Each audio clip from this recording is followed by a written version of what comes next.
Class 12। Welcome to our channel learn with class 12। जैसा कि मैंने आप लोगों को बताया था कि कैमरे में बंद अपाहिज का एक पार्ट मैंने आप लोगों को दे दिया है और नेक्स्ट पार्ट मैं अब लेकर आई हूँ। इसमें हम लोग समझते हैं और देखते हैं उनसे रिलेटेड क्वेश्चन को भी। लेकिन देखिए, इसके जो भी मैं चीज़ें यहाँ पे आप लोगों को बता रही हूँ वो लोग ध्यान से आप लोग सुनेंगे। अगर आप लोग इसको ध्यान से सुनेंगे तो इससे जो रिलेटेड लॉन्ग क्वेश्चन होंगे वो भी आपको आराम से सॉल्व हो जाएंगे। क्योंकि इसमें पूरी चीज़ें यही है कि जो मीडिया वाले होते हैं ना, वो किसी की भावनाओं की कद्र न करके उनको जो हर्ट हुआ होता है, उनको जो चोट लगी होती है या उनके साथ जो भी हादसा हुआ होता है उसको बहुत डिटेल से पूछते हैं और उस समय वो किस सिचुएशन में होता है उसको इग्नोर करके।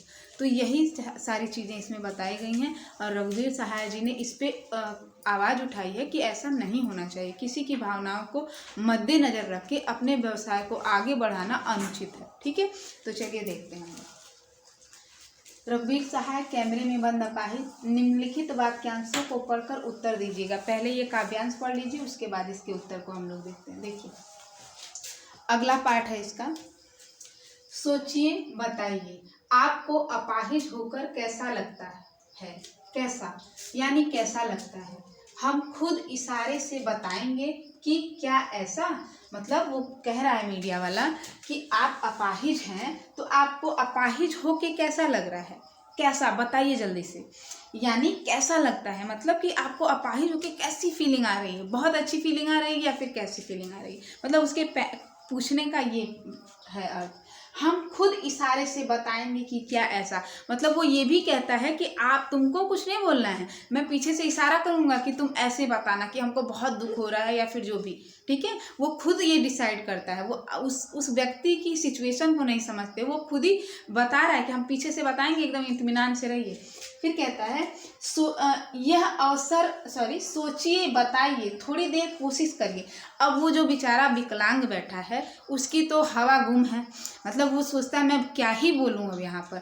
तो वो उससे कहता है कि सोचिए, मतलब और दिमाग पे जोर डालिए, थोड़ी कोशिश करिए और बताइए कि आपको अपाहिज होके कैसा लगता है।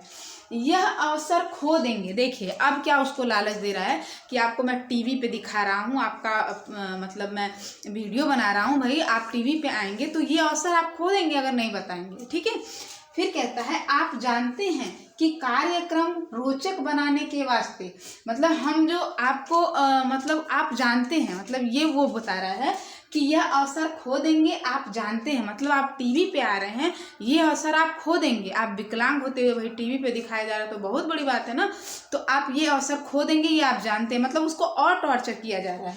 फिर कहता है हम पूछ पूछ कर उसको रुला देंगे, इंतजार करते हैं आप भी उसके साथ रो पड़ने का। करते हैं मतलब अब वो देखिए, अब वो समाज यानी सामाजिक तथ्य से पूछता है, समाज लोगों से पूछता है कि हम पूछ पूछ कर उसको रुला देंगे, मतलब हम इतना उससे पूछेंगे कि लास्ट में वो बेचारा रो ही देगा कि मेरी क्या कंडीशन है। वो भले बता ना पाए लेकिन उसको इस सिचुएशन में डाल देंगे कि उसके आंसू तो पक्का निकल जाए। ठीक है, फिर कहता है इंतजार करते हैं आप भी। फिर मीडिया वाला क्वेश्चन करता है कि मतलब कवि के द्वारा मीडिया वाले ये सोचते हैं कि मतलब उसके साथ साथ उसकी इमोशन को देखकर आप भी रो देंगे, उसके साथ रो पड़ने का, मतलब हम ऐसा उसको रुलाएंगे कि साथ साथ आप भी रो पड़ेंगे। करते हैं मतलब इंतजार करते हैं, वो मीडिया वाले ये करते हैं कि उस सिचुएशन को इतना मतलब इतनी अजीब तरीके से क्रिएट करना चाहते हैं कि आपके उसके साथ साथ वो जो दर्शक है वो भी रो दे और उनकी पॉपुलैरिटी बढ़ जाए। ठीक है, तो यहाँ इनके व्यवसाय को बढ़ाने के लिए वो किसी भी हद तक जा सकते हैं, उनको किसी के इमोशन से कोई फर्क नहीं पड़ता। ठीक, ये है कैमरे में बंद अपाहिज का दूसरा पार्ट। अब देखिए उनसे रिलेटेड जो क्वेश्चन है उसके आंसर हम लोग कैसे दे पाते हैं। देखिए, काव्यांशों में किसकी कार्यशैली पर व्यंग किया गया है, यानी कवि ने जो ये कविता है इस पे किसकी शैली पे व्यंग किया गया है, तो ये आपको बताना है। तो ये कार्य संचालन की, यहाँ पे आप लोग आंसर देंगे कार्यक्रम संचालन की, मतलब जो उस कार्य को संचालित कर रहा है। ठीक, अब अपाहिज व्यक्ति को बार बार उसका दुख बताने के लिए मजबूर करने का क्या उद्देश्य था, मतलब उसे क्यों इतना इरिटेट किया जा रहा है, मतलब क्यों उस पर इतना प्रेशर दिया जा रहा है कि आप अपना दुख बताइए। तो कार्यक्रम को सफल बनाना पहली प्राथमिकता है, कार्यक्रम को सफल बनाना, ठीक है। फिर उनका दूसरा काम है व्यवसायिक,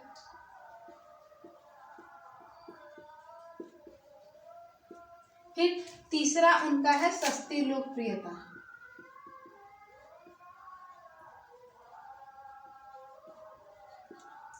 इसके लिए वो तीनों इन 3 कारणों के लिए ये काम किया जा रहा है, यानी उसको मजबूर इसलिए किया जा रहा है कि कार्यक्रम उनका जो वो कार्यक्रम किए हैं वो सफल हो। दूसरा व्यवसायिक, उनका व्यवसाय में मतलब उनका मीडिया का जो प्रचार हो उससे उनका लाभ हो। तीसरा सस्ती लोकप्रियता, मतलब ये लोकप्रियता तो सस्ती ही हुई ना, कि मतलब किसी को इतना आप लोग परेशान करें कि वो बेचारा अपने हाल पे खुद ही बेबस हो जाए कि मैं आया किस लिए हूँ। फिर बताते हैं संचालक अपाहिज को दुख व्यक्त करने का तरीका कैसे बताता है, वो संकेत द्वारा बताता है। वो संकेत पीछे से दे रहा है, यहाँ पे देखिए, यह अवसर खो देंगे कि कार्यक्रम रोचक बनाने के वास्ते, मतलब हम खुद इशारे से बताएंगे कि आपको करना क्या है। तो यानी कि वो संकेत द्वारा बता रहा है, वो खुद बता रहा है कि आपको कैसे करना है, ठीक। इसका आंसर हो जाएगा संकेत द्वारा। अब संचालक अपाहिज को रुलाने के लिए क्या क्या करता है, तो वो बार बार प्रश्न पूछता है, आप अपाहिज क्यों हुए, आप अपाहिज होकर कैसा महसूस कर रहे हैं, आपका अपाहिजपन आपको दुख देता है, आप अपाहिज क्यों हैं, मतलब तमाम तरह की बेतुके सवाल पूछ के उसको परेशान करता है। यानी प्रश्न पूछ कर, बार बार प्रश्न पूछ कर, यहाँ पे होगा उत्तर इसका बार बार प्रश्न पूछकर, ठीक है। थोड़ा सा मैं छोटा छोटा ही लिख रही हूँ, आप लोग समझ लीजिएगा क्योंकि बोर्ड थोड़ा छोटा है। आप लोगों की कृपा रहेगी तो आगे देखते हैं। आगे देखिए, अपाहिज के चेहरे पर क्या दिखाई देता है। अपाहिज के चेहरे पे कसमसाहट दिखाई देती है और एकदम वो बेबस है कि मैं बोलूँ, मैं क्या बोलूँ, मैं क्या नहीं बोलूँ, मैं कैसे बताऊँ, मैं किस प्रकार से चीज़ों को बताऊँ। वो कसमसाहट उसके चेहरे पे साफ दिखाई देता है। तो ये दूसरा पार्ट था, ठीक है। आप लोग इस प्रकार काव्यांशों को पढ़कर इसके उत्तर को आप लोग अगर MCQ बेस्ड आता है तो उसमें आसानी से दे पाते हैं। ऑप्शन को ध्यान में रखिएगा कि इसके ऑप्शन कौन कौन से करेक्ट होंगे, ठीक है। तो चलिए ज़्यादा समय नहीं लेते हैं और चलते हैं हम लोग, फिर मिलते हैं अपने नेक्स्ट वीडियो के साथ, ठीक है। धन्यवाद।